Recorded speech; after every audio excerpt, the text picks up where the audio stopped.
तो ड्रामा की स्टार्टिंग होती है हमारी फीमेल लीड लूसी के साथ। उसकी पूरी फैमिली यहाँ मजे में स्नैक्स खा रहे होते हैं और लिविंग रूम को गंदा कर रहे होते हैं। जैसी लूसी यहाँ पर आती है तो उसके डैड उसे कहते हैं कि कल घर में पार्टी होने वाली है तो पूरे लिविंग रूम को तुम क्लीन करोगी। लूसी कहती है कि एक रूम गंदा आप लोगों ने किया है तो डैड आखिर मैं इसे क्यों साफ करूँ। तो लूसी की ग्रैंडमा कहती है कि क्योंकि तुम एक लड़की हो और तुम्हारा काम है हमारी फैमिली की सेवा करना। फिर लूसी की स्टेप मॉम कहती है कि तुम अपने आप को समझती क्या हो, तुम्हारी मॉम कब का मर चुकी है और वो तो हम लोग इतने अच्छे हैं जो तुम्हें हमने अपने घर पे रखा है। तो लूसी कहती है कि आपको शर्म नहीं आई ऐसे कहते हुए, आप लोग मेरी मॉम की प्रॉपर्टी पर जी रहे हैं। इसका मतलब है कि आप लोगों ने मुझे अपने घर पे नहीं रखा बल्कि मैंने आप लोग को अपने घर पे रखी हूँ। लूसी के डैड से चिल्लाते हैं कि तुम कुछ ज्यादा ही जबान चला रही हो। देखो मैं तुम्हें बता दूं, कल बहुत सारी रिच फैमिलीज यहाँ पर आने वाली है और उनमें से एक रिच मैन मिस्टर ली तुमसे शादी करने के लिए हमें $10,000 दे रहा है तो तुम्हें चुपचाप से ही शादी करनी पड़ेगी। लूसी कहती है कि आप मेरी शादी ऐसे बंदे से करवाना चाहते हैं जो पहले अपनी 3 वाइफ को मार चुका है। मैं जानती हूँ आप लोग बस मेरी शादी इसलिए करना चाहते हैं क्योंकि आप लोग मुझे घर से बाहर निकालना चाहते हैं ताकि आप लोग मेरी मॉम का घर ले सको। मुझे अच्छी तरीके से याद है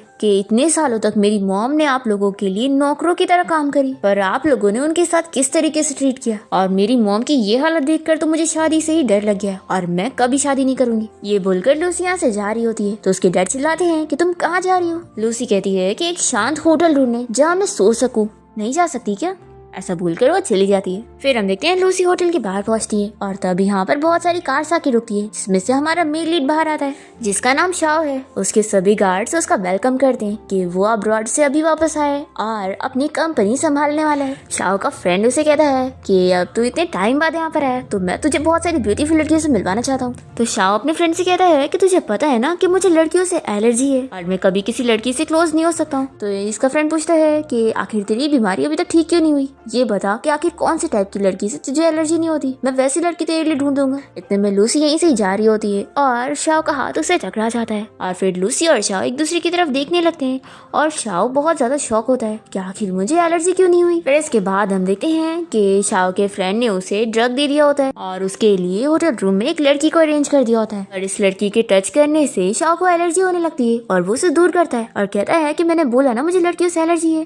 फिर वो लड़कियां से भाग जाती है और तभी हम देखते हैं कि लूसी ड्रिंक करते हुए यहीं पर ही आ रही होती है और अपना होटल रूम ढूंढ रही होती है और तभी वो गलती से शाओ के रूम में आ जाती है। शाओ चिल्लाने लगता है कि फिर कौन सी लड़की आ गई है, मैंने कहा ना मुझे लड़कियों से एलर्जी है। और लूसी तो उसकी बात पे बिल्कुल ध्यान नहीं देती और वहीं पर ही बैठ जाती है। तभी वो उसका हाथ पकड़ता है और कहता है कि निकलो यहाँ से। लूसी इस बात से अपसेट होती है कि उसकी शादी का डिसीजन वो खुद लेगी, कोई और उसकी जगह नहीं ले सकता। फिर जब शाओ लूसी को देखता है तो उसे याद आ जाता है कि अभी वो उसे बाहर मिला था। फिर वो उसे किस करने लगता है और दोनों नाइट स्पेंड कर लेते हैं। नेक्स्ट मॉर्निंग जैसे ही लूसी की नींद खुलती है तो वो काफी ज्यादा शॉक होती है और चिल्लाने लग जाती है। तो इसकी आवाज से शाओ भी उठ जाता है और कहता है कि तुम कौन हो, जरूर मेरे फ्रेंड ने तुम्हें कल रात यहाँ पे अरेंज किया होगा ना। लूसी कहती है कि तुम ये क्या बात कर रहे हो, मुझे कुछ समझ नहीं आ रहा है और मैं कोई तुम्हारे फ्रेंड को नहीं जानती हूँ जो तुम कह रहे हो। शाओ कहता है कि मैं समझ गया, तुम जरूर मेरी फैमिली के पैसे में इंटरेस्टेड होगी ना, लेकिन मैं तुम्हें बता दूं कि मैं कोई भी लड़की में इंटरेस्टेड नहीं हूँ, इसलिए तुम्हारा मकसद कामयाब नहीं होगा। अच्छा होगा तुम यहाँ से चली जाओ। फिर शाओ सोच लगता है कि कितना अजीब है, मुझे तो लड़कियों से एलर्जी है तो आखिर मुझे कुछ एलर्जी क्यों नहीं हुई। फिर इतने में इसे इसकी ग्रैंडमा की कॉल आ जाती है जो कि शाओ को चिल्लाने लगती है कि मैं नहीं जानती हूँ, अब तुम अब्रॉड से वापस आ गए हो ना तो तुम्हें शादी करनी पड़ेगी और मैं कोई बहाने नहीं सुनने वाली हूँ, अगर तुम शादी नहीं करोगे तो मैं मर जाऊंगी। ऐसा बोलकर वो कॉल कट कर देती है। फिर शाओ को लूसी को देखकर आइडिया आता है और वो उसे कहता है कि मैं तुमसे शादी करूंगा और फिर दोनों ही कोर्ट जाकर अपना मैरिज सर्टिफिकेट ले लेते हैं। लूसी तो बस उससे इसलिए शादी कर लेती है क्योंकि उसे भी बस अपनी फैमिली को दिखाना है कि उसकी शादी हो चुकी है। और फिर कोर्ट से बाहर आकर शाओ लूसी को अपने आप को फॉर्मली इंट्रोड्यूस करने लगता है और अपने बारे में सब कुछ बताता है कि उसका नाम शाओ है और वो अभी मिलिट्री से वापस आया है। वो लूसी से कहता है कि अब वो उसका सारा खर्चा उठाएगा, खाने पीने और कपड़े, उसको जो चाहिए वो उससे बोल सकती है। लूसी कहती है कि हमारी शादी हो गई है, इसका ये मतलब नहीं है कि तुम मेरे बारे में कुछ भी इम्प्रॉपर थॉट्स रखोगे। मैं तुम्हें बता दूं कि मैं तुम में इंटरेस्टेड हुई नहीं और पहली बात तो ये कि मैं शादी करने में ही इंटरेस्टेड नहीं हूँ, इसलिए हम अभी के लिए अपनी शादी को सीक्रेट रखने वाले। तो शाओ ये सुनकर शॉक होता है और कहता है कि हम हमारी शादी को सीक्रेट रखेंगे, तुम्हें क्या लगता है कि मेरे पास तुम्हें देने के लिए कुछ नहीं है। लूसी कहती है कि तुम बस थोड़े से गुड लुकिंग हो पर हो तो तुम गरीब ना, जो कि अभी मिलिट्री से वापस आए हो, तो तुम क्या ही मुझे दोगे। शाओ कहता है कि तुमने मुझे क्या समझी हो, तुम्हें पता भी है मैं कौन सी फैमिली से बिलोंग करता हूँ। लूसी कहती है कि देखो मैं ये जानने में बिल्कुल इंटरेस्टेड नहीं हूँ कि तुम कौन सी फैमिली से बिलोंग करते हो, बस तुम हमारे बीच की डील याद रखो कि तुम्हें हमारी मैरिज सीक्रेट रखना है। शाओ पूछता है कि तुम ऐसा इसलिए कर रही हो क्योंकि मैं गरीब हूँ। तो लूसी कहती है कि देखो तुम्हें जो सोचना है वो सोचो, लेकिन मेरा ये करने का खुद का कुछ रीजन है जो कि मैं अभी तुम्हें नहीं बताऊंगी। लूसी की बातें सुनकर शाओ कहता है कि लगता है तुम भी बाकी लड़कियों की तरह गोल्ड डिगर लड़की हो, लेकिन कोई बात नहीं, अब हमारी शादी हो गई है तो फ्यूचर में तुम्हें कभी मेरी हेल्प की जरूरत होगी तो तुम मुझे कांटेक्ट कर सकती हो। तो लूसी कहती है कि इसके लिए थैंक्स, लेकिन तुम मेरी क्या ही हेल्प कर पाओगे, और फिर वो उसे बाय बोलकर चली जाती है। फिर यहाँ पर शाओ तो डिसाइड कर लेता है कि वो ऐसी गोल्ड डिगर लड़की को अपनी वाइफ नहीं बना सकता है। वो अपने असिस्टेंट को कॉल करके लूसी के बारे में सब पता करने के लिए बोलता है और साथ ही डिवोर्स एग्रीमेंट भी तैयार करने के लिए बोलता है। फिर लूसी अपने घर के बाहर पहुंचती है और देखती है कि कैसे उसके डैड और स्टेप मॉम सभी गेस्ट का वेलकम कर रहे होते हैं और इन लोगों ने अपनी अमीरी शो ऑफ करने के लिए रेंट वाली कार और महंगे कपड़े और बैग लिए होते हैं अपनी शो ऑफ करने के लिए। लूसी जैसी अंदर जाती है तो उसके डैड उसे देखकर उसे अच्छे से बिहेव करने के लिए बोलते हैं कि यहाँ पर सारे रिच फैमिली के लोग आए और उनमें से वो किसी के भी साथ पंगा नहीं ले सकते क्योंकि सभी का शाओ फैमिली के साथ कनेक्शन है जो कि शहर की रिचेस्ट फैमिली है। लूसी ये सुनकर पूछती है कि आखिर ये शाओ फैमिली कौन है। उसकी स्टेप मॉम कहने लगती है कि वो रिचेस्ट मैन की फैमिली है जिसका तुम जैसे के साथ कभी कनेक्शन नहीं हो सकता, इसलिए सोचना भी मत। फिर यहाँ पर जो सारे रिच ओल्ड मैन आए होते हैं ये लोग लूसी में बड़े इंटरेस्टेड हो रहे होते हैं क्योंकि लूसी का डैड उसकी शादी किसी भी रिच मैन से करवाना चाहता है। पर लूसी सभी से कह देती है कि मेरे बारे में सोचने की जरूरत नहीं है क्योंकि मैं शादी नहीं करने वाली हूँ। दूसरी तरफ शाओ का फ्रेंड यहाँ पर लूसी की इन्फॉर्मेशन ले आता है और बताता है कि वो लड़की कोई सिंपल नहीं है बल्कि वो भी एक रिच फैमिली से बिलोंग करती है। फिर हम देखते हैं कि लूसी के डैड और उसके स्टेप मॉम उसे समझाते हैं कि वो कोई बहाना नहीं कर सकती और उसे एक अच्छा सा सुइटेबल मैन ढूंढकर आज शादी करनी पड़ेगी। तो लूसी बता देती है कि एक्चुअली मैं मैरिड हूँ। तो ये सुनकर उसकी स्टेप मॉम तो शॉक हो जाती है। दूसरी तरफ यहाँ पर शाओ लूसी की सारी इन्फॉर्मेशन देखने के बाद कह देता है कि अब तो मैं इस लड़की से डिवोर्स लेके रहूंगा, मैं एक स्पॉइल रिच लड़की को अपनी वाइफ नहीं बनाना चाहता हूँ। तो उसका फ्रेंड उसे बताता है कि उसे गलत फहमी हो गई है, जैसा वो सोच रहा है वैसे ही वो बिल्कुल नहीं है बल्कि उसकी पूरी अपोजिट है। उस लूसी के डैड उसे बिल्कुल नहीं मानते क्योंकि उनकी फैमिली लड़की से ज्यादा लड़का प्रेफर करते हैं। तो उसके डैड ने तो उसको और उसकी मॉम को बहुत ही बुरी तरीके से ट्रीट किया है और आज भी वो अपनी मॉम की इनहेरिटेंस लेने के लिए अपनी फैमिली से लड़ रही है। ये जानकर शाओ को बुरा लगता है कि लूसी की फैमिली उसे एक ऑर्फन की तरह ट्रीट कर रहे हैं। शाओ का फ्रेंड बताता है कि लूसी इसलिए शादी नहीं करना चाहती है क्योंकि वो अपनी मॉम की गई मिस्टेक वापस रिपीट नहीं करना चाहती और न चाहती है कि उसकी फैमिली उसके पार्टनर को परेशान करे। फिर ये सब सुनने के बाद शाओ फिर से लूसी की बातें याद करता है और कहता है कि अब मुझे समझ आया, मैंने तो उसे मिसअंडरस्टूड कर लिया था, वो मुझे अपनी फैमिली से प्रोटेक्ट करने के लिए शादी को सीक्रेट रखना चाहती है। फिर ये सब जानने के बाद शाओ लूसी के बारे में अपना माइंड पूरी तरीके से चेंज कर लेता है और सोच लेता है कि अब मैं अपनी वाइफ को कभी मिसट्रीट नहीं करूंगा। दूसरी तरफ लूसी के डैड और स्टेप मॉम उसकी इस बात पर बिलीव ही नहीं करते कि उसकी शादी हो गई है। वो लोग कहते हैं कि कल तक तो तुम कह रही थी कि तुम शादी नहीं करने वाली हो और आज कह रही हो तुम्हारी शादी हो गई, क्या तुमने हमें फूल समझी हो जो हम तुम्हारी इस बात पर बिलीव करेंगे। स्टेप मॉम कहती है कि अगर तुम सच कह रही हो तो बताओ कि आखिर वो कौन सी फैमिली का यंग मास्टर है जिससे तुमने शादी करी। लूसी कहती है कि वो कोई रिच नहीं है, बस एक नॉर्मल फैमिली का हैंडसम लड़का है। ये सुनकर तो ये लोग साफ कह देते हैं कि हम कोई ऐसी गरीब लड़की को एक्सेप्ट नहीं करने वाले जब तक वो हमें ब्राइड प्राइज नहीं देता और ब्राइड प्राइज में हमें 3 मिलियन चाहिए। अगर वो गरीब लड़का सच में तुमसे शादी करना चाहता है तो पहले पैसे लाए फिर तुम्हें लेके जाए। लूसी कहती है कि यानी आप लोगों की नजरों में मैं बस एक चीज हूँ जिसको आप बेचना चाहते हैं। तो लूसी की स्टेप मॉम उस पे हंसने लगती है कि जरूर वो लड़का इतना गरीब होगा ना कि उसके पास 3 मिलियन क्या बल्कि $500 भी देने के लिए नहीं होंगे। तो बाकी लोग भी कहने लगते हैं कि हाँ वो लड़का जरूर एक भिखारी होगा क्योंकि अगर कोई रिस्पेक्टेबल फैमिली से बिलोंग करने वाला लड़का होता तो वो सिर्फ कोर्ट जाकर मैरिज सर्टिफिकेट नहीं लेता बल्कि फॉर्मेलिटीज के साथ शादी करता। ऐसा बोलकर ये लोग और उसके ऊपर हंसने लग जाते हैं।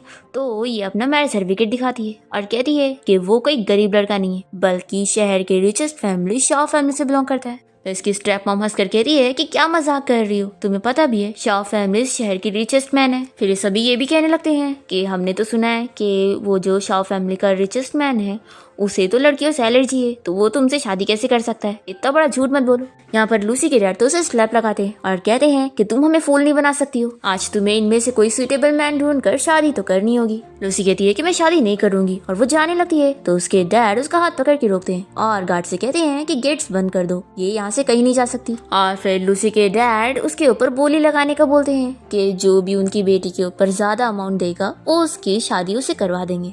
लूसी काफी ज्यादा शॉक होती है और कहती है कि डैड आप ये क्या कर रहे हैं। तो वो कहते हैं कि हमने तुम्हें पाले हैं तो तुम्हें हमारी फैमिली को रिपे करना चाहिए। फिर यहाँ पर शाओ के फ्रेंड को इस बारे में पता लग जाता है और वो शाओ को बताता है कि उसकी वाइफ लूसी को उसका डैड बेचने की बात कर रहा है। ये सुनकर शाओ बहुत ही गुस्सा होता है और तुरंत ही लूसी को बचाने के लिए यहाँ से निकलता है। दूसरी तरफ लूसी यहाँ पर जल्दी से शाओ को कॉल करने लग जाती है क्योंकि उसने उसे बोला था कि जब भी उसे उसकी हेल्प की जरूरत हो तो वो उसे बता सकती है। पर शाओ तो कार चलाते हुए यहीं पर ही आ रहा होता है तो वो कॉल उठाता ही नहीं और लूसी के डैड उसे फोन ले लेते हैं और कहते हैं कि तुम कुछ नहीं कर सकती, शादी तुम्हें करनी पड़ेगी। फिर यहाँ पर ये सारे रिच ओल्ड मैन लूसी के ऊपर ज्यादा से ज्यादा पैसे लगाने लगते हैं पर सबसे ज्यादा अमाउंट मिस्टर ली लगाता है तो लूसी के डैड उसे लूसी को बेच देते हैं। लूसी यहाँ से भागने को करती है तो उसके डैड उसे फिर से पकड़ लेते हैं और उसे मिस्टर ली के हवाले करने लग जाते हैं और लूसी बस हेल्पलेस रह जाती है। और तभी इतने में यहाँ पर लूसी की हेल्प करने के लिए शाओ आ जाता है और वो अपने सारे लोगों के साथ यहाँ पर एंट्री मारता है और कहता है कि आप लोग की हिम्मत कैसे हुई मेरी वाइफ को बुली करने की। और फिर वो ब्राइड प्राइज में 100 बिलियन देने की बात करता है और जल्दी से लूसी को उठाता है। लूसी के डैड उसे कहते हैं कि तुम अपने आप को समझते क्या हो जो इतने ज्यादा अमाउंट की बात कर रहे हो, तुम्हें पता भी है 100 बिलियन कितने ज्यादा होते हैं, क्या तुम इस शहर के रिचेस्ट मैन हो जो तुम इतने पैसे दे पाओगे। शाओ कहता है कि हाँ उन लोग सही सोच रहे हैं, वो ही रिचेस्ट फैमिली का है। पर लूसी के डैड तो मानने के लिए तैयार ही नहीं होते और वो गार्ड से कहते हैं कि इसे यहाँ से बाहर निकालो। तो लूसी शाओ को प्रोटेक्ट करने लग जाती है और अपने डैड से कहती है कि आप इसे हर्ट नहीं कर सकते। तभी शाओ का फ्रेंड उसे कहता है कि बॉस आप अपनी वाइफ को लेकर यहाँ से जाओ, मैं इन लोगों को हैंडल करता हूँ। फिर लूसी तो यहाँ पर शाओ की फिक्र करने लग जाती है और उसे कहती है कि तुम इन लोगों का कुछ नहीं कर पाओगे, इसलिए अच्छा होगा कि तुम जल्दी से यहाँ से चले जाओ। मैं नहीं चाहती कि मेरी वजह से तुम इनसे पंगा लो और तुम्हें कुछ हो। तो शाओ फिर से सभी को बताता है कि वो शाओ फैमिली से बिलोंग करता है। फिर सभी लोग को मानना ही पड़ता है और वो लोग समझ जाते हैं कि सच में वही रिचेस्ट मैन है। फिर लूसी के डैड और उसके स्टेप मॉम भी मान जाते हैं ये सोचकर कि अगर वो सच में रिचेस्ट मैन निकला तो फिर वो लोग बचेंगे नहीं और वो लोग फिर उससे माफी मांगते हैं। पर शाओ नहीं मानता और वो अपने गार्ड्स को ऑर्डर देता है कि जिन्होंने भी मेरी वाइफ को बुली किया है उनके पैर तोड़कर इस शहर से निकाल दो। ये ऑर्डर देकर वो लूसी का हाथ पकड़ के उसे यहाँ से लेकर चला जाता है और फिर उसके सारे गार्ड्स यहाँ पर उन सभी को सबक सिखाने लग जाते हैं। फिर लूसी यहाँ बाहर आने के बाद शाओ को इस बारे में एक्सप्लेन करने का बोलती है और पूछती है कि क्या तुम सच में शाओ फैमिली के यंग मास्टर हो। तो ये सुनकर शाओ से सच नहीं बताता है और झूठ कहता है कि नहीं मेरा नाम बस शाओ है और मैं तो अब इस शहर में जल्द ही अपना बिजनेस स्टार्ट करने वाला हूँ, तो कहीं इस वजह से तुम मेरे साथ अपनी शादी तो नहीं तोड़ दोगी ना। लूसी कहती है कि आज तुमने मुझे बचाया उसके लिए बहुत थैंक यू। और जहाँ तक बात रही कि तुम एक गरीब लड़के हो तो ये तो मुझे कल से ही पता था, तुम फिक्र मत करो, मैं इस वजह से इस शादी को तोड़ने वाली नहीं हूँ। और तुम्हारे पास पैसे नहीं है तो क्या हुआ, मेहनत करके पैसे आ सकते हैं। और तुमने अभी मुझे बताया ना कि तुम्हें बिजनेस स्टार्ट करना है, देखो मैं इतनी रिच तो नहीं हूँ लेकिन मेरी मॉम ने मेरे लिए कुछ पैसे छोड़ कर गई है, तो ये लो ये कार्ड, इन पैसों से तुम अपना बिजनेस स्टार्ट कर सकते हो, कम से कम शुरुआत के लिए तो तुम्हें ये काम आ जाएगा। शाओ कहता है कि थैंक यू लेकिन मुझे इसकी जरूरत नहीं है। तो ये कहती है कि मैं जानती हूँ तुम इसलिए नहीं ले रहे हो ना क्योंकि तुम्हें लोग बोलेंगे कि तुम अपनी वाइफ के पैसे यूज कर रहे हो। ठीक है कोई बात नहीं अगर तुम ऐसा सोचते हो तो, लेकिन अगर आगे चल के तुम्हें कभी कोई डिफिकल्टी हो और पैसों की जरूरत हो तो तुम मुझसे हेल्प ले सकते हो, तुम्हें प्रॉब्लम्स को अकेले हैंडल करने की जरूरत नहीं है। तो इस पर शाओ हाँ कहता है और पूछता है कि वैसे तो आप सभी को पता ही लग गया है तो क्या अभी भी हमें अपनी शादी को सीक्रेट रखना है। लूसी कहती है कि हाँ मैं नहीं चाहती हूँ कि इस बारे में सभी को पता चले, तो अभी हम लो प्रोफाइल में ही रहेंगे। फिर ये कहता है कि वैसे हमारी तो शादी हो गई ना तो हमें तो साथ रहना चाहिए। ये सुनकर लूसी शॉक होती है और फिर शाओ को अपने घर ले आती है और उसे कहती है कि तुम ज्यादा मत सोचो, हम बस रूममेट्स हैं और दोनों अलग अलग सेपरेट रूम में सोएंगे, लेकिन मैं तुम्हें बता दूं कि यहाँ पे रहने के लिए तुम्हें कुछ रूल्स फॉलो करने होंगे। पहला रूल तो ये कि अगर तुम्हें फ्यूचर में कोई लड़की पसंद आती है तो तुम मुझे बता सकते हो, हम लोग तुरंत डिवोर्स ले लेंगे, लेकिन कभी मुझे बिना बताए चीट करने की सोचना भी मत। और हाँ मैं भी चीट नहीं करने वाली हूँ। शाओ इसकी बातों पर हंसता है और कहता है कि मुझे तुम्हारे सारे रूल्स मंजूर है, अब तुम ये बताओ मैं कौन से रूम में रहने वाला हूँ। लिन कहती है कि तुम कोई भी रूम चूज कर सकते हो, तो ये कहता है कि मुझे कोई भी रूम चलेगा और हाँ अब से तुम्हें घर का काम करने की जरूरत नहीं है, सारी चीज मैं हैंडल करूंगा। तो ये सुनकर लूसी बहुत खुश होती है कि इस बंदे को तो अपनी वाइफ को पैम्पर करना आता है। और फिर लूसी शाओ को मास्टर बेडरूम में ले आती है और यहाँ पर वो उसे रूम ही दिखा रही होती है कि वो कहता है कि क्या हुआ, क्या तुम भी मेरे साथ रूम शेयर करना चाहती हो। लूसी तो बहुत शाय हो जाती है और हान उसे अपने से क्लोज करके अपना शर्ट उतारने लग जाता है, तो वो जल्दी से यहाँ से भाग जाती है। और फिर शाओ सोचता है कि कितनी अच्छी लड़की है, आखिर इसकी फैमिली वाले इसे इतने बुरे तरीके से कैसे ट्रीट कर सकते हैं। फिर ये अपने असिस्टेंट को कॉल करता है और इस बारे में पता लगाने के लिए बोलता है कि लूसी की फैमिली ने उसे इतने बुरी तरीके से ट्रीट किए और उसकी मॉम भी अचानक से कुछ साल पहले मर गई, तो इसके पीछे कहीं उन्हीं लोग का तो हाथ नहीं है। तो असिस्टेंट कहता है कि ठीक है बॉस मैं इस बारे में पता लगाता हूँ। और वो पूछता है कि वैसे आप कहाँ पर है, तो ये बताता है कि मैं लूसी के घर पर आ गया हूँ। ये सुनकर असिस्टेंट शॉक हो जाता है कि आप उनके घर पे भी चले गए। शाह कहता है कि हमारी शादी हो गई है तो क्या मैं उसके घर पे नहीं रह सकता हूँ। फिर नेक्स्ट मॉर्निंग जब लूसी उठती है तो देखती है कि शाह ने पहले उसके लिए पूरा ब्रेकफास्ट रेडी करके रखा होता है। ये देखकर वो शॉक रह जाती है और फिर दोनों साथ में ब्रेकफास्ट करते हैं और लूसी पूछती है कि तुम अपना बिजनेस कैसे स्टार्ट करने वाले हो। तो शाह से बताता है कि वो कौन सा प्रोजेक्ट स्टार्ट करने वाला है। तो प्रोजेक्ट का नाम सुनकर ही वो शॉक हो जाती है कि ये तो बहुत ही महंगा प्रोजेक्ट है, तुम्हारे पास इतने पैसे हैं। तो जल्दी से शाह बहाना बनाता है कि मैं मिस्टर चैन के साथ काम कर रहा हूँ ना, तो मैं जा रहा हूँ उनसे मिलने के लिए। ऐसा बोलकर वो तुरंत ही चला जाता है और फिर शाह की हेल्प करने के लिए लूसी मिस्टर चैन से मिलने का सोच लेती है ताकि वो उसका प्रोजेक्ट उसे दिलाने में हेल्प कर सके। फिर लूसी मिस्टर चैन के बारे में पता करके वो होटल पहुंच जाती है और सोचती है कि मुझे अपने हस्बैंड की करियर में हेल्प करने के लिए अगर उस मिस्टर चैन के साथ ड्रिंक भी करना पड़ गया तो मैं कर लूंगी। फिर जैसे वो डोर खोल के मिस्टर चैन से मिलने जाती है तो देखती है कि मिस्टर चैन तो यहाँ पर खुद शाह को टोस्ट कर रहा होता है और शाह को यहाँ देखकर वो शॉक हो जाती है और वो भी इसे देखकर पूछता है कि तुम यहाँ पर क्या कर रही हो। फिर वो उसे बाहर लेकर आती है और इस बारे में पूछती है तो वो बताता है कि मैं बस मिस्टर चैन के लिए काम करता हूँ, तो उन्होंने मुझे ड्रिंक के लिए इन्वाइट किया था कि अगर मुझे प्रोजेक्ट चाहिए तो मुझे उन्हें कंपनी देना पड़ेगा। लूसी ये सुनकर कहती है कि आखिर ऐसे कैसे वो मिस्टर चैन तुम्हें परेशान कर सकता है। और फिर ये जल्दी से अंदर जाती है और मिस्टर चैन को चिल्लाते हुए कहती है कि आप मेरे हस्बैंड को ड्रिंक करने के लिए कैसे बोल सकते हैं, आपको ऐसे उसे बुली नहीं करना चाहिए। अगर आपको ड्रिंक ही करवानी है ना तो मैं ड्रिंक करूंगी। और फिर ऐसा बोलकर ये जल्दी से ड्रिंक कर लेती है और कहती है कि अब ये कॉन्ट्रैक्ट आपको मेरे हस्बैंड को देना चाहिए क्योंकि वो ये प्रोजेक्ट करना चाहता है। मिस्टर चैन तो शॉक हो जाता है कि उसे तो उल्टा शाह की इन्वेस्टमेंट चाहिए और ये उसे इन्वेस्ट करने के लिए बोल रही है। शाह उसे एक्टिंग करने के लिए इशारा करता है तो मिस्टर चैन वैसे ही करता है और इसे कॉन्ट्रैक्ट दे देता है। फिर लूसी यहाँ से चली जाती है तो शाह मिस्टर चैन को डबल इन्वेस्टमेंट देने की बात करता है कि उसने उसकी वाइफ के सामने अच्छे से एक्टिंग किया। फिर उसके बाद शाह लूसी को घर ले आता है और वो बहुत ही ड्रंक होती है इसलिए वो मेट को हनी वाटर लाने के लिए बोलता है। तभी लूसी शाह से कहने लगती है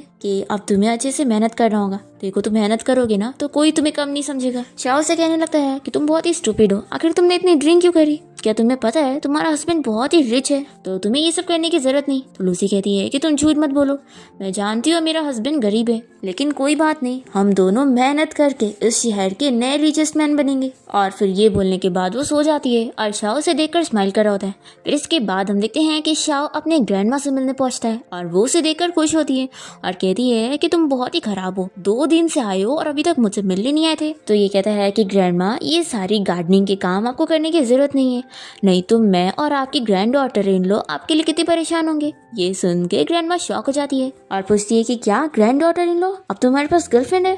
तो ये कहता है कि अगर मैं सही से बोलूँ तो वो मेरी वाइफ है। तो ग्रैंडमा कहती है कि क्या तुमने सच में मैरिज सर्टिफिकेट ले लिए, लेकिन ऐसे कैसे कि तुम्हें आए हुए 2 दिन हुए और तुमने शादी भी कर ली, जरूर तुम मुझे फूल बना रहे होंगे ना। तो ये कहता है कि ग्रैंडमा मैं झूठ नहीं बोल रहा हूँ, देखना मैं कुछ दिन में आपको उससे मिलवाऊंगा। और फिर जल्दी से अपना मैरिज सर्टिफिकेट दिखाता है और कहता है कि ये देख लो। ग्रैंडमा कहती है कि क्या तुमने उस लड़की के बारे में पता करे कि वो कोई अच्छी लड़की भी है या नहीं, कहीं ऐसा ना हो कि वो बस तुमसे पैसों के लिए शादी कर रही हो। तो ये कहता है कि ग्रैंडमा आप उसकी फिक्र मत करो, उसे तो ये तक नहीं पता है कि मेरी ट्रू आइडेंटिटी क्या है, वो तो बस मुझे एक गरीब लड़का समझ रही है जिसके पास ना घर है ना कार है, और वो तो सच में बहुत ही अच्छी है, वो बस एक ऐसा मैन ढूंढ रही थी जो उसकी सच में केयर करे और उसे पैसा नहीं चाहिए। ग्रैंडमा पूछती है कि तुम कब तक अपनी आइडेंटिटी उससे छुपाने वाले हो। तो कहता है कि ग्रैंडमा अभी के लिए मुझे छुपाना पड़ेगा क्योंकि वो खुद ही से समझ रही है कि मैं गरीब हूँ। ग्रैंडमा कहती है कि ठीक है, मुझे तुम्हारे डिसीजन से कोई प्रॉब्लम नहीं है, लेकिन इतना समझ लो कि वाइफ का ये मतलब नहीं होता है कि तुम उससे अपने बारे में छुपाओगे, बल्कि वाइफ को तो जितना हो सके उतना पैम्पर करना होता है।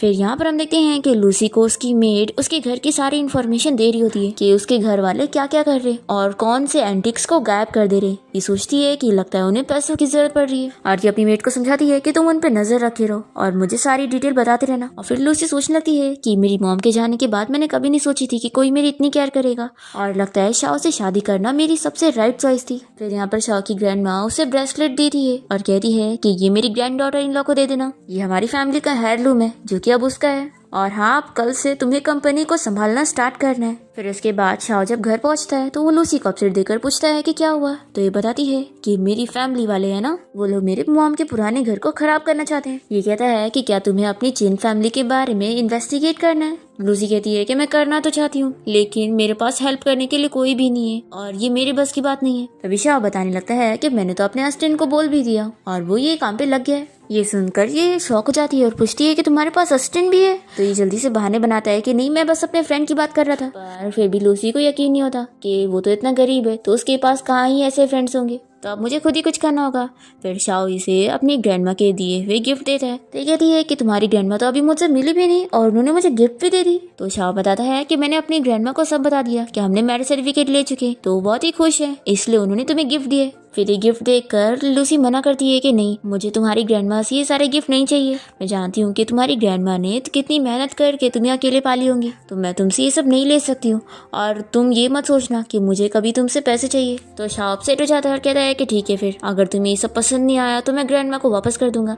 तो इसे अपसेट देखकर लूसी मान जाती है कि ठीक है, मैं इन्हें रख लूंगी और नेक्स्ट टाइम तुम मुझे अपनी ग्रैंडमा से ज़रूर मिलवाना। और फिर ये शाओ से कहने लगती है कि तुम्हारी ग्रैंडमा कितनी अच्छी है, मेरी ग्रैंडमा जैसी तो बिल्कुल नहीं, जो कि मुझे दुश्मन समझती है। और अब मैं सोच रही हूँ कि पता नहीं तुम्हारी ग्रैंडमा को मैं पसंद आऊंगी कि नहीं। तो शाओ कहता है कि इस बात की तो तुम फिक्र मत करो, तुम इतनी अच्छी हो कि ग्रैंडमा को तुम जरूर पसंद आओगी। फिर लूसी कहती है कि वैसे अब तुम अपने बिजनेस पे ध्यान दो और तुम्हें घर के खर्चे की परेशानी लेने की जरूरत नहीं है, वो मैं हैंडल करूंगी। तो शाओ कहता है कि तुम क्या चाहती हो कि मैं अपनी वाइफ के पैसे पर जीऊँ। लूसी कहती है कि मैं ऐसा थोड़ी ना कह रही हूँ, मैं बस चाहती हूँ कि तुम अपनी पूरी एनर्जी अपने बिजनेस में डालो और ये सब चीजों में मत पड़ो। और अभी मैं थोड़ी देर में तुम्हारे साथ कार खरीदने चलूंगी, ताकि जब तुम बिजनेस डील वगैरह करने जाओ तो प्रेजेंटेबल लगो। तो शाओ कहता है कि बिल्कुल नहीं, तुम्हें मेरे लिए कार खरीदने की जरूरत नहीं है, मैं खुद खरीद लूंगा।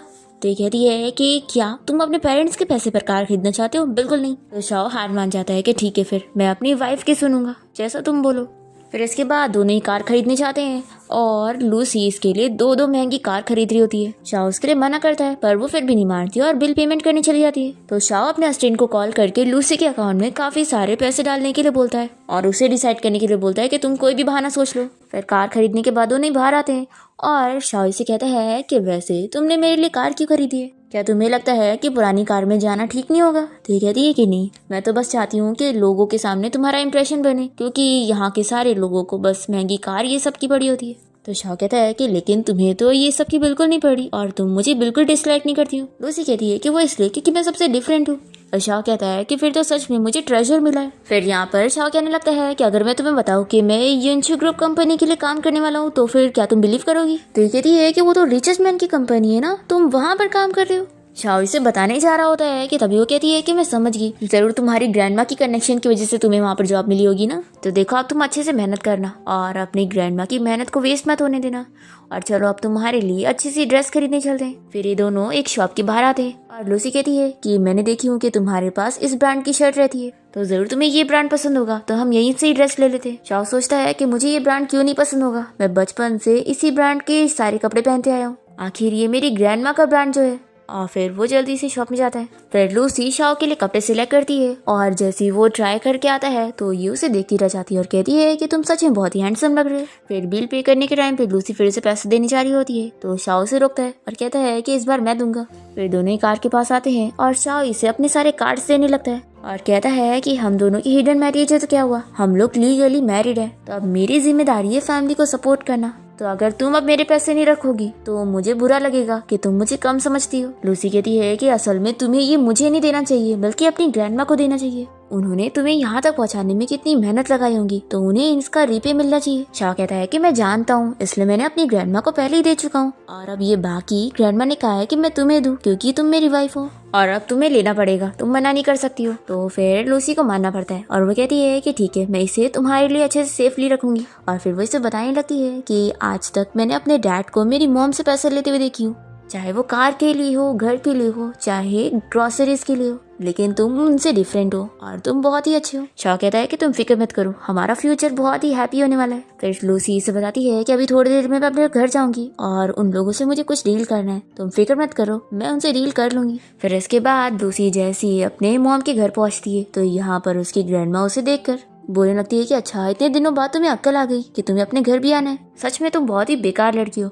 तो लूसी भी उन्हें कई सारी चीजें सुनाती है कि एक तो आप मेरे घर पे फ्री में रह रही है और मुझे ही सुना रही है। ऐसा बोलकर वो अंदर चली जाती है और ग्रैंडमा चिल्लाती रह जाती है। और फिर लूसी अपना लगेज लेकर आती है और कहती है कि ग्रैंडमा, मैं बस अपना सामान लेने आई थी और अब मैं यहाँ से जा रही हूँ और अब मैं इस फैमिली के साथ कोई रिलेशन नहीं रखना चाहती हूँ। तो इसकी ग्रैंडमा जल्दी से इसको रोकने लग जाती है और कहती है कि तुम हमें बिना पैसे दिए यहाँ से नहीं जा सकती हो। अब तभी सामने बहुत सारी कार आके रुकती है और उसमें से गार्ड्स निकल कर लूसी की ग्रैंडमा को पकड़ के दूर करते हैं और फिर शाओ कार से बाहर आता है और वो लूसी से कहता है कि सॉरी मैं लेट हो गया, तुम्हें डर तो नहीं लगा था? तो ये कहती है कि ग्रैंडमा से ज्यादा तो मैं तुम्हारे लोगों से डर गई, क्या तुम बता सकते हो कि ये लोग कौन है? तो शाओ जल्दी से बहाना बना लेता है कि ये मेरे फ्रेंड की कंपनी के बॉडीगार्ड्स हैं। तुमने मुझे बताई थी ना कि तुम अपनी फैमिली के घर आ रही हो, तो मुझे लगा कि मुझे इन्हें लेकर आना चाहिए तुम्हारी सेफ्टी के लिए। और फिर वो इसे बताता है कि उसके डैड किसी कंपनी का फंड लेकर भाग चुके हैं और अब उनका सारा कर्जा भरने के लिए उसे पुलिस अरेस्ट करने आ सकती है क्योंकि वो उनकी बेटी है। ये सुनकर तो ये शॉक हो जाती है कि यानी ये सब डैड का प्लान था, वो चाहते थे कि मैं यहाँ पर फंस जाऊँ, लेकिन आखिर वो इतने पैसे लेकर क्यों भाग गए? तो ये कहता है कि तो मुझे भी नहीं पता। लूसी कहती है कि मुझे शक हो रहा है, घर की सारी चीजें भी गायब है, सारी महंगी पेंटिंग और एंटिक्स वगैरह भी, तो क्या मुझे पुलिस को कॉल करके इस बारे में बताना चाहिए? तो ये कहता है कि अभी इस बारे में मत बताओ। अब तभी इतने में लूसी को कॉल आती है कि उसके डैड का एक्सीडेंट हो गया और वो मर गए। फिर वो तुरंत ही अपने ग्रैंडमा के साथ हॉस्पिटल पहुंचती है और उसकी ग्रैंडमा इसे चिल्लाने लगती है कि अब तो तुम खुश हो गई होगी ना, तुम्हारे डैड मर गए। देखो अब तुम्हारे डैड के बाद तुम्हें मेरे ऑर्डर्स मानने पड़ेंगे, तो अपने अंकल को कॉल करो और उन्हें बोलो कि वो तुम्हारे डैड की सारी चीजें हैंडल करे। लूसी कहती है कि आप किस अंकल की बात कर रही हो, मैं किसी भी अंकल को नहीं जानती हूँ। तो ग्रैंडमा चिल्लाने लगती है कि तुम नहीं कॉल करोगी ना, रुको मैं ही कॉल करती हूँ। और फिर ये तुरंत ही अपने दूसरे बेटे को कॉल करके यहाँ पर बुला रही होती है। और फिर लूसी जैसे यहाँ से जाने लगती है तो उसकी ग्रैंडमा फिर उसे रोकती है और कहती है कि तुम ऐसे नहीं जा सकती हो, तुम्हें अपने डैड के फ्यूनरल के लिए $10,000 देना चाहिए। तो लूसी कहती है कि आप ये पैसे मुझसे क्यों मांग रही हो, जब आप कह रही थी कि अंकल इतने रिच है तो आप उन्हीं से ले लो ना। तो ग्रैंडमा चिल्लाती है कि तुम कैसी बेटी हो जो अपने डैड का फ्यूनरल का पैसा नहीं देना चाहती हो और अंकल पे थोप रही हो, आज तुम बिना पैसे दिए कहीं नहीं जाओगी। तो लूसी कहती है कि आपको शर्म नहीं आती मुझसे इतने पैसे मांगते हुए, पहले ही आपने मेरी मॉम के सारे एंटीक्स और पेंटिंग वगैरह चुरा चुकी हैं, सोचो अगर मैं उसका इल्जाम आपके ऊपर लगाऊंगी ना तो आपको जेल हो जाएगी। तो ग्रैंडमा कहती है कि मुझे समझ नहीं आ रहा है कि तुम ये क्या कह रही हो। लूसी कहती है कि मैं जानती हूँ आपको सब समझ आ रहा है, तो एक्टिंग मत करो, बस अब डीएनए टेस्ट के रिजल्ट आ जाने दो, फिर सब पता लग जाएगा कि जिसकी मौत हुई है वो सच में मेरे डैड है भी या नहीं। फिर इसके बाद लूसी जैसी घर पहुंचती है तो देखती है कि शाओ उसके लिए कुकिंग कर रहा होता है। तो ये देखकर वो शॉक होती है और कहती है कि तुम कुकिंग कर रहे हो? वो कहता है कि तुम थक गई होगी ना तो रेस्ट करो। लूसी इसे देखकर खुश हो जाती है और सोचती है कि वो एक परफेक्ट हस्बैंड बनने लायक है और वो इतना उसके लिए कर रहा है। वो सोचती है कि मुझे होश में आ जाना चाहिए, वो बस मुझ पे तरस खा रहा है। और फिर उसके बाद शाओ जल्दी से डिनर सर्व करता है और लूसी से कहता है कि आप टेस्ट करके देखो तुम्हें पसंद है कि नहीं। तो लूसी टेस्ट करने के साथ ही तारीफ करती है कि तुम्हें तो कितनी अच्छी कुकिंग आती है, वैसे तुमने कुकिंग करना कैसे सीखा? तो ये बताता है कि बचपन से ही मेरे मॉम डैड नहीं थे और मेरी ग्रैंडमा ने मुझे पाली है, तो उन्होंने मुझे कुकिंग करना भी सिखाया और जिंदगी जीने के लिए और भी सारी चीजें सिखाई और ये भी सिखाया कि मैं तुम्हारा ख्याल कैसे रखूं। तो अगर तुम्हें मेरा बनाया हुआ खाना पसंद आया हो तो मैं हर रोज तुम्हारे लिए खाना बनाना चाहता हूँ। लूसी कहती है कि पसंद तो मुझे आया है, लेकिन अगर तुम हर रोज मेरे लिए कुकिंग करोगे तो तुम्हारा काम का क्या होगा? देखो अभी तुमने जल्दी कंपनी ज्वाइन करे हो ना, और चाहे तुमने जैसे ज्वाइन करे हो, लेकिन तुम्हें मेहनत करने की जरूरत है ताकि तुम्हें अचीवमेंट मिले। फिर शाओ से बताता है कि उसके डैड की इन्वेस्टिगेशन के रिजल्ट आ गए। फिर लोग चेक करते हैं और इन्हें पता लगता है कि उसके डैड का सच में कोई ट्विन ब्रदर है जो कि अब वापस आ गया। पर लूसी को शक हो रहा होता है कि क्या पता उसके डैड का एक्सीडेंट हुआ ही नहीं है और वो उसके डैड होंगे, यानी कि वो जिंदा है। पर तभी इसकी ग्रैंडमा कॉल करती है और कहती है कि जल्दी से घर आओ, तुम्हारे अंकल तुमसे मिलना चाहते हैं और तुम्हारे डैड के फ्यूनरल के बारे में बात करना चाहते हैं। लूसी कहती है कि अभी तक डीएनए टेस्ट रिजल्ट नहीं है, तो आखिर आप लोग को इतनी जल्दी क्यों हो रही है? तो लूसी की ग्रैंडमा उसके अंकल से भी उसकी बात करवा देती है और अंकल की आवाज़ सुनकर लूसी शाओ से इस बारे में डिस्कस करती है कि उसकी अंकल की आवाज़ सेम उसके डैड की तरह थी। अब तो लूसी का शक और भी ज़्यादा बढ़ जाता है। फिर इसके बाद वो घर आती है अपने अंकल से मिलने के लिए। यहाँ पर लूसी अपने अंकल को अपने हस्बैंड शाओ से भी मिलवाती है और उसके अंकल उसकी आंटी से उसे मिलवाते हैं। लूसी कहती है कि मैं यहाँ पर आपका रूटीन जानने नहीं आई हूँ, बल्कि पूछने आई हूँ कि अभी तक डीएनए टेस्ट रिजल्ट नहीं आए, तो आप लोग कैसे कह सकते हैं कि सच मेरे डैड का ही एक्सीडेंट हुआ है? क्या पता डैड जिंदा हो और वो कोई और होगा। और आखिर अंकल आप वापस अब्रॉड से यहाँ पर मेरे डैड की कंपनी संभालने क्यों आ गए? क्योंकि ऑफ कोर्स है, मेरे डैड के जाने के बाद उनकी कंपनी आपके हाथ में लग गई है, तो क्या आपको पैसों की जरूरत है इसलिए आप यहाँ पर आए? तो ग्रैंडमा ये सुनकर इसे चिल्लाने लगती है कि तुम कैसी बात कर रही हो, तुम सच में बिल्कुल अच्छी नहीं हो, यहाँ से निकल जाओ। तो लूसी कहती है कि ठीक है और वो जल्दी से शाओ को लेकर चली जाती है। फिर इसके बाद हम देखते हैं कि लूसी और शाओ इस बारे में डिस्कस करते हैं कि लूसी को पूरा लग रहा है कि उसके अंकल उसके डैड की तरह उसे लग रहे हैं। शाओ कहता है कि तुमने वो वाली कहानी सुनी हो, ट्विन सिस्टर वाली? एक सिस्टर अपनी ट्विन सिस्टर से जेलस होती है तो वो उसे मार देती है ताकि वो उसकी परफेक्ट लाइफ जी सके।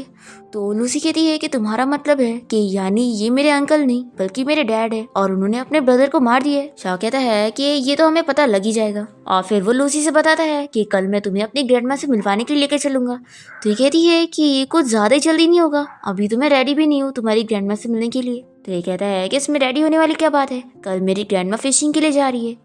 तो ये सुनकर लूसी खुश जाती है कि फिर तो मजा आएगा, मैं चलूंगी। फिर नेक्स्ट डे दोनों ही कार से यहाँ पर एक विलेज पहुँचते हैं और शाओ से बताता है कि मेरी ग्रैंडमा इसी विलेज में रहती है और यहाँ पर उनका खुद का घर है। तभी सामने कुछ लोग को फिशिंग करता हुआ देखकर लूसी कहती है कि मैं भी वहाँ पर जाती हूँ। तो कहता है कि ठीक है, अपनी शूज उतार कर जाओ। फिर लूसी जब जा रही होती है तभी शाओ उसके बाल पर हाथ लगा के उसका एक बाल ले लेता है और फिर अपने फ्रेंड को कॉल करता है और उसका कोई टेस्ट करवाने के लिए सैंपल भेजने की बात करता है। यहाँ पर हम देखते हैं कि लूसी इन सभी लोगों के साथ फिशिंग करती है और काफी एंजॉय करती है और वो शाओ की ग्रैंडमा के पैर वॉश करने में भी हेल्प करती है और उसे तो पता भी नहीं होता कि वो ही शाओ की ग्रैंडमा है। पर शाओ की ग्रैंडमा को पता होता है कि यही उनकी ग्रैंड डॉटर इन लॉ है, तो वो बहुत ही खुश होती है कि ये कितनी अच्छी लड़की है। फिर इसके बाद शाओ लूसी को अपने ग्रैंडमा के घर के बाहर लेकर आता है और इतना बड़ा घर देखकर वो शॉक रह जाती है और पूछती है कि ये क्या है, क्या तुम यहाँ पर मुझे बेचने के लिए लाए हो। तो ये कहता है कि तुम डरो मत, ये सच में मेरी ग्रैंडमा का घर है, उन्हें ये उनके हस्बैंड की तरफ से मिला है। और फिर ये उसे उठा के रूम में लेके जाता है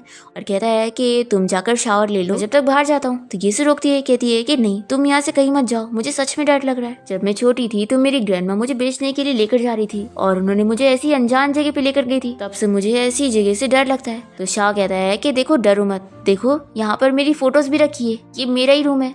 फिर वो उसे अपनी आइडेंटिटी के बारे में बता देता है तो लूसी शॉक हो जाती है और कहती है कि अच्छा तो तुम मेरे साथ खेल रहे थे, मैं अब तक तुम्हें गरीब समझती आ रही थी और तुम एक रिच फैमिली के लड़के निकले। ये कहता है कि देखो मैंने तुमसे जानबूझ के झूठ नहीं बोला और तुमने कभी मुझे मेरी रियल आइडेंटिटी के बारे में पूछी भी नहीं, तो इसलिए मैंने नहीं बताया। और चलो अब तुम जल्दी से शावर लेकर रेडी हो जाओ, ग्रैंडमा यहाँ पर आती होंगी। फिर शाओ कास्टिन कपड़े ले आता है और शाओ लूसी के लिए मेड को कपड़े देने के लिए बोलता है। फिर यहाँ पर शाओ की ग्रैंडमा भी घर आ जाती है और वो अपनी ग्रैंडमा से कहता है कि रुको मैं अभी लूसी को लेकर आता हूँ। और फिर लूसी जैसे तैयार होकर बाहर आती है तो शाओ कहता है कि ग्रैंडमा आ गई है, चलो तुम्हें मैं उनसे मिलवाता हूँ। तो ये नर्वस हो रही होती है कि तुम्हारी ग्रैंडमा को मैं पसंद आऊंगी कि नहीं। शाओ कहता है कि मैंने बोला था ना तुम इतनी क्यूट हो, तुम उन्हें पसंद आओगी। और फिर ये जल्दी से उसे अपनी ग्रैंडमा के पास ले आता है पर लूसी तो देख ही नहीं रही होती है। तो ग्रैंडमा कहती है कि मुझे देखो तो। फिर लूसी जब देखती है कि ये ग्रैंडमा तो वही है जो कि उसके साथ फिशिंग कर रही थी तो ये बहुत ज्यादा खुश हो जाती है और फिर दोनों ही बातें करने लगते हैं। और ग्रैंडमा कहती है कि अब तुम यहाँ पर आई गई हो तो तुम दोनों को यहाँ पे रुकना पड़ेगा। लूसी मान जाती है कि ठीक है ग्रैंडमा, मैं गेस्ट रूम में रुक जाऊंगी। तो शाओ कहता है कि तुम कैसी बात कर रही हो, तुम मेरी लीगल वाइफ हो, आखिर तुम गेस्ट रूम में कैसे रह सकती हो, हम दोनों को सेम रूम में रहना होगा। तो लूसी कहने लगती है कि लेकिन ऐसे कैसे। तो ग्रैंडमा कहती है कि कोई लेकिन वेकिन नहीं, तुम दोनों को अब जल्दी से मुझे मेरा ग्रेट ग्रैंडसन देना है। तो ये सुनकर लूसी और शाओ दोनों ही स्माइल करने लगते हैं। फिर इसके बाद लूसी और शाओ दोनों सेम रूम में सोते हैं पर लूसी बेड पर होती है और शाओ सोफे पर, और बेचारे को सोफे पर नींद नहीं आ रही होती है और वो शाओ की तरफ ही देख रहा होता है। तो इसे ऐसे ना सोते हुए देखकर वो कहती है कि क्यों ना तुम भी बेड पर आ जाओ और अच्छे से सो। तो वो तुरंत ही बेड पर आ जाता है और फिर लूसी बहुत ही शाय फील कर रही होती है और दूसरी तरफ फेस कर लेती है। तो वो उसके क्लोज होता है और फिर उसे किस करने लग जाता है। फिर नेक्स्ट मॉर्निंग जैसे ही लूसी की नींद खुलती है तो वो अपने पास शाओ को ना देखकर बहुत ही ज्यादा डरने लगती है और तुरंत ही उसे कॉल करती है पर उसका कॉल भी नहीं लगता। तो वो बहुत ज्यादा घबरा जाती है और जल्दी से उठकर जा रही होती है। इतने में यहाँ पर शाओ आ जाता है और उसे ऐसे रोते हुए देखकर पूछता है कि तुम्हें क्या हुआ है, मैं तो बस तुम्हारे लिए ब्रेकफास्ट बनाने गया था, तुम्हें क्या लगा कि मैं कहीं चला गया हूँ। लूसी कहती है कि मैं डर गई थी, मुझे लगा कि तुम्हें मैं नहीं चाहिए हूँ इसलिए तुमने मुझे छोड़ दिया। और फिर वो अपने बचपन के ट्रॉमा के बारे में उसे बताने लगती है। तो ये जल्दी से उसे हक करता है और कंफर्ट करता है और कहता है कि तुम फिक्र मत करो, दोबारा मैं कभी तुम्हें ऐसी कोई स्ट्रेंज जगह पे नहीं लाऊंगा। तो चलो जल्दी से फ्रेश हो जाओ, फिर ग्रैंडमा के साथ हम लोग ब्रेकफास्ट करते हैं। फिर इसके बाद ये दोनों जैसे ही ग्रैंडमा के पास ब्रेकफास्ट करने आते हैं तभी यहाँ पर लूसी को छींक आने लगती है। तो शाह जल्दी से उसे उठा के लेके जाता है और डॉक्टर को बुलाकर उसका चेकअप करवाता है। डॉक्टर बताता है कि कुछ नहीं, बस उसे थोड़ा सा कोल्ड हो गया है। फिर यहाँ पर ये इसके लिए जिंजर सूप मंगवाता है और उसे पिलाने लगता है। तो ये कहती है कि मैं खुद पी लूंगी पर शाह नहीं मानता, कहता है कि अगर तुम नहीं पियोगी तो मुझे कोई और तरीका आजमाना पड़ेगा।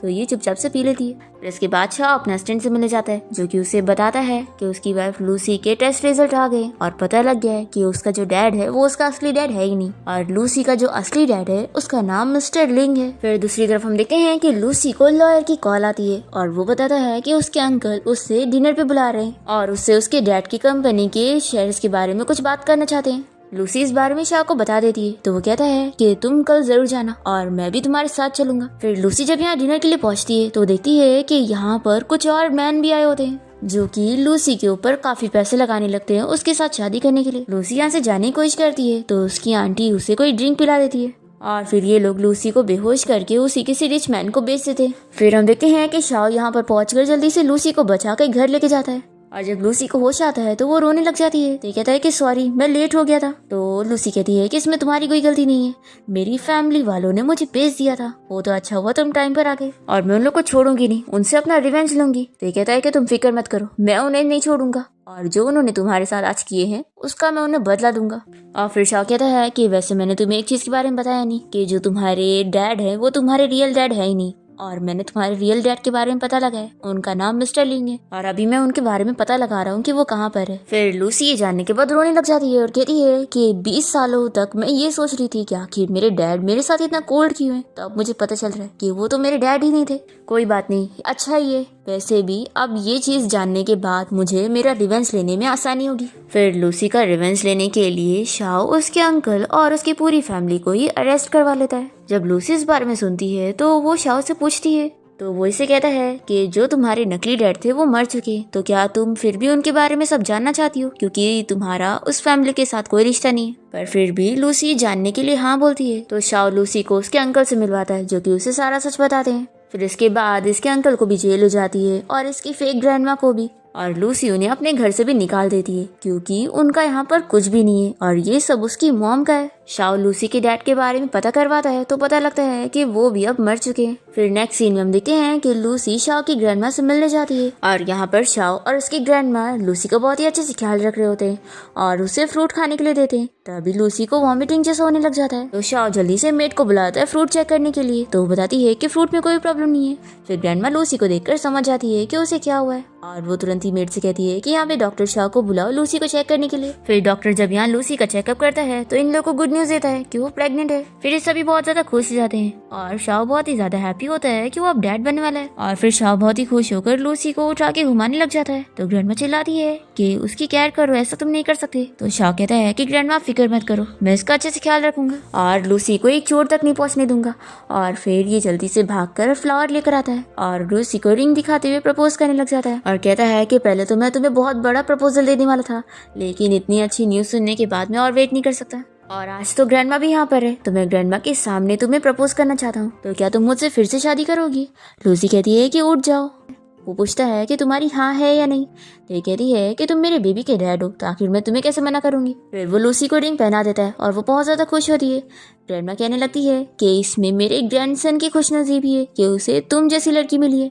पास्ट में उसने अपनी आइडेंटिटी छुपाया था और गरीब बनने का प्रिटेंड करा था, पर उस वक्त भी तुमने कभी उसे डिसलाइक नहीं करी बल्कि उसका इतने अच्छे से ख्याल रखी, तो तुम जैसी लड़की हमें काहे मिलेगी। इसलिए अब आगे की लाइफ में चाहे जो प्रॉब्लम आ जाए तुम दोनों हस्बैंड वाइफ को मिलके सॉल्व करना होगा। फिर ग्रैंडमा तुरंत ही इन दोनों की मैरिज डेट भी फिक्स कर देती है और फिर फाइनली शाओ और लूसी की एक ग्रैंड वेडिंग हो जाती है और इसी के साथ इस ड्रामा की हैप्पी एंडिंग यहाँ पर होती है।